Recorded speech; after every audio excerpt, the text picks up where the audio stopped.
Depot Dehradun road पर गुरुवार रविदास छात्रावास में आजाद समाज पार्टी काशीराम भीम आर्मी द्वारा एक सत्या अभियान का आयोजन हुआ, जिसमें आजाद समाज पार्टी काशीराम के राष्ट्रीय अध्यक्ष एवं संस्थापक भीम आर्मी एवं सांसद लोकसभा नगीना चंद्रशेखर आजाद मुख्य अतिथि के रूप में उपस्थित रहे। उन्होंने इंजीनियर डीपी सिंह और एसके लांबा सहित दर्जन कार्यकर्ताओं को आजाद समाज पार्टी काशीराम भीम आर्मी की सदस्यता ग्रहण करवाई। उन्होंने कहा कि सदस्यता अभियान पूरे प्रदेश स्तर पर चलाए जाएंगे। इस मौके पर भीम आर्मी के राष्ट्रीय अध्यक्ष रतन सिंह, डॉक्टर ब्रजपाल सिंह, भीम आर्मी के जिला अध्यक्ष कर्णवीर सिंह, जिले के संयोजक शौर्य अंबेडकर के अलावा भीम आर्मी के सैकड़ों पदाधिकारी और कार्यकर्ता मौजूद रहे। कार्यक्रम का संचालन शौर्य अंबेडकर ने किया। आजाद पार्टी काशीराम और भीम आर्मी में सदस्य ग्रहण करने वालों को माननीय सांसद चंद्रशेखर आजाद ने फूल मालाएं और पार्टी का पटका पहनाकर सभी कार्यकर्ताओं का स्वागत किया। ये मत कहिए कि सहारनपुर पहुंचा हूँ, काफी लंबा समय हो गया इसलिए कहना पड़ रहा है। मैं सहारनपुर का ही हूँ, बेटा भी सहारनपुर का हूँ, कार्यकर्ता भी सहारनपुर का हूँ, सेवक भी सहारनपुर का हूँ, सिपाही भी सहारनपुर का हूँ और मेरी पहचान ही सहारनपुर है।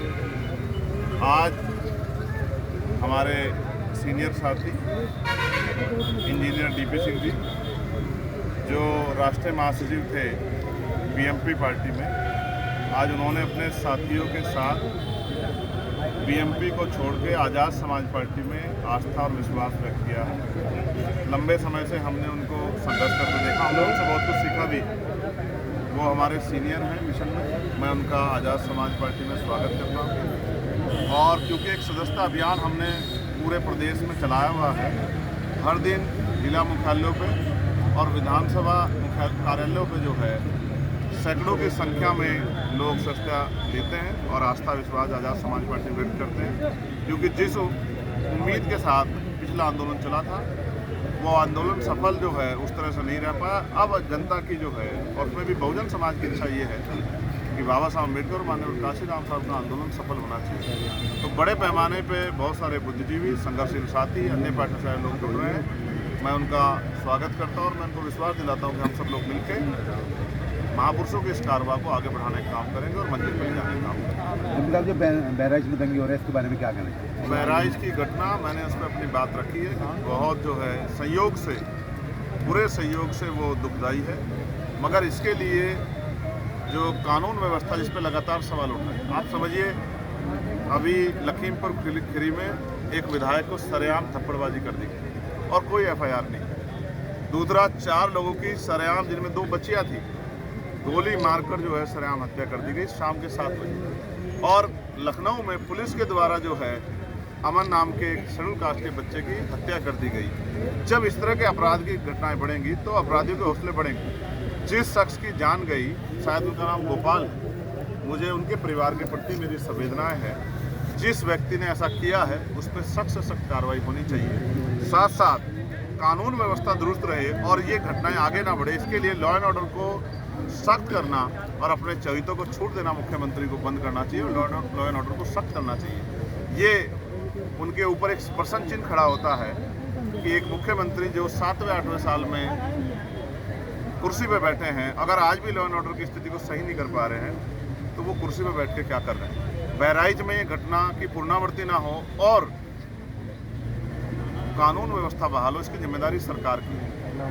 मैं किसी भी तरह की हिंसा का विरोध करता हूं और सब लोगों से मिलजुल के धैर्य बना के रखने के और एकजुट रहने का जो है आग्रह करता हूं, निवेदन करता हूं। और हमारी पार्टी के साथी लगातार घटना पर नजर बनाए हुए हैं। मैं स्वतः लगातार अधिकारियों के संपर्क में। मेरा मानना है कि अगर सरकार ने लापरवाही नहीं बरती तो बहुत जल्द सब कुछ शांत हो जाएगा और भविष्य में उत्तर प्रदेश में इसकी जो है आँच ना जाए, इसका ध्यान भी सरकारों को रखना है। अपने पद की गरिमा का ध्यान भी रखना है। वो पद किसी एक जाति, एक धर्म, एक पार्टी तक सीमित नहीं है।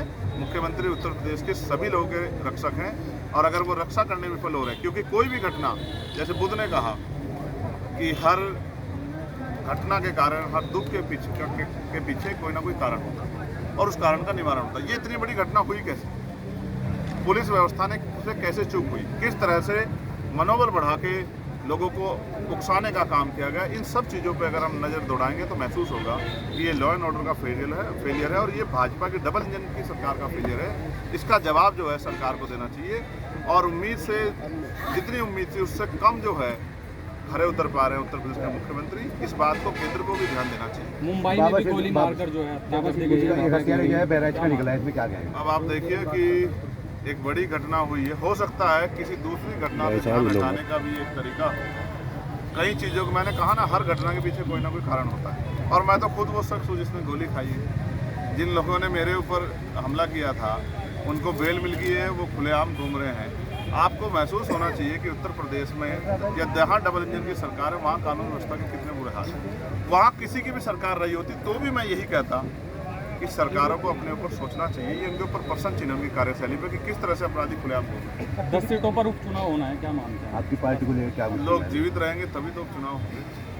बहराइच में क्या आप जाएंगे? जिस तरह का माहौल है, महाराष्ट्र में चुनाव है, हम सब लोगों को वहाँ जाना है, अपनी पार्टी का काम आगे बढ़ाना है। क्या ऐसे माहौल में चुनाव संभव मानते हैं? क्या ऐसे माहौल में चुनाव स्वस्थ माहौल के साथ हो सकते हैं? तो जो सरकारें नेताओं को सुरक्षा नहीं दे पा रही है, बड़े बड़े उद्योगपतियों को सुरक्षा नहीं दे पा रही है, वो गरीब आदमी की सुरक्षा क्या करेगी? मेरे जैसे एक किसान के बेटे की, एक प्राइमरी स्कूल के मास्टर के बेटे की सुरक्षा क्या करेगी? इसलिए मैं कहूँगा कि वहाँ की सरकार को अपने अंदर झांकना चाहिए और सख्त कार्रवाई करनी चाहिए।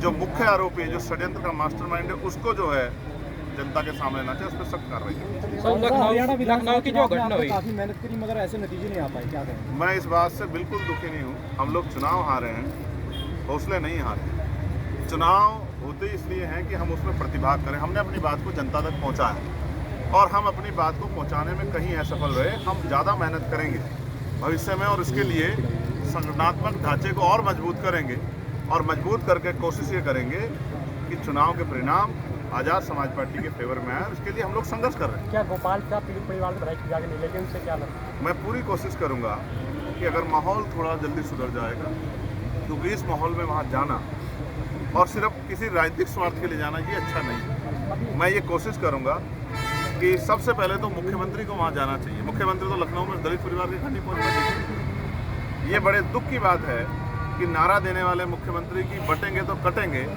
तो चुनाव में तो बड़ा अच्छा नारा देखें, चुनाव के बाद जब उनकी पुलिस ही काट देती है, मार देती है, तो वो एक दलित परिवार के आंसू पूछने के लिए भी नहीं पहुंच पाते हैं, उनके नेता भी नहीं पहुंच पाते हैं। इससे हमारे लोगों को सावधान रहना चाहिए कि उत्तर प्रदेश की या भाजपा की या केंद्र की भाजपा की सरकार हम कमजोर लोग जैसी नहीं है। हमें उनसे सावधान रहते हुए अपनी पार्टियों के साथ आगे बढ़ना। नरसिंहानंद गिरी के बयान को लेकर क्या कहेंगे? लगातार उसको लेकर विरोध हो रहा है, बयानबाजी। इनके बयान को नरसिंहानंद गिरी आप लोगों ने तो हाईलाइट करा है।